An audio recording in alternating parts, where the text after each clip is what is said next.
How you doing, guys? This is Sean Foster, SC Mods here, and I'm going to go over real quick my new firewall procedure.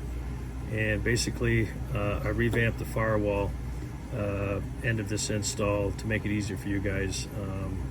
People were fighting to get the sound tube and through the firewall grommet, and so I developed a little bit different way to do it here, and it's going to make it much quicker and much faster for you. So this represents a firewall, obviously, and this is a double layer. Actually, there's two pieces of these together because this is the way it's set. The S550 is, and the F150s as well. There's a double firewall that you have to drill through. So on the double firewall, I'm going to have you guys use the thicker or the wider groove grommet to go into the firewall hole. Pop it in. This is really simple. You're going to use the supplied grease that I send you, and you're just going to grease up the hole a little bit, and it's going to pop right through. This is a breeze now. So you're going to make sure you grease it really good, and then you're just going to punch it through. Of course, firewall is going to be nice and fixed, but you just work it in, and it pops right through. As long as you use a good amount of grease on there, and it's seated really well. So this is not going to come back out. It's not going to back out. That's all you have to do. So your next part of this is going to be putting the diaphragm cap on. And they come with this packing tape here on it to protect the diaphragm membrane itself. You want to take that off. It's going to end up looking like this with the membrane here. You want to be careful of that, not to disturb that. And once that's in place, it'll last a long time. You also want to put a little bit of grease on the inside of this cap right here, and then you're going to seat this.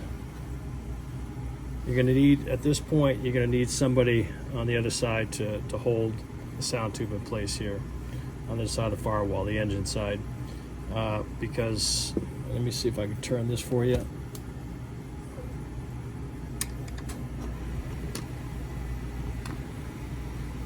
As you see, if you're going to push this on here, what's going to happen is it's going to push this, and it'll go on, but it's not going to seat over the end of the barb here unless you hold it like this.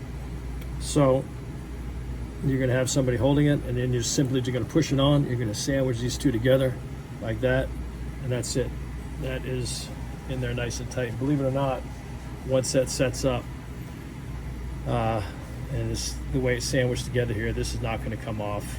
It takes literally a minute now to do this, whereas before some people were really having a hard time getting the tube through the firewall grommet. The way I had it set up before, it wasn't as easy.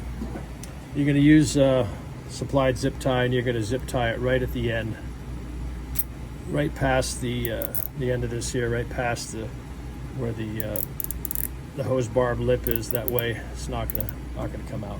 Cinch it down. There we go. And this thing is in there forever. You clip that off, and you're good to go. That's the firewall install. This is going to be incorporated on pretty much 80% of my kits are going to be set up this way now. It just makes it so much faster for you guys to install. And that's what this is all about. Thanks for watching. Bye.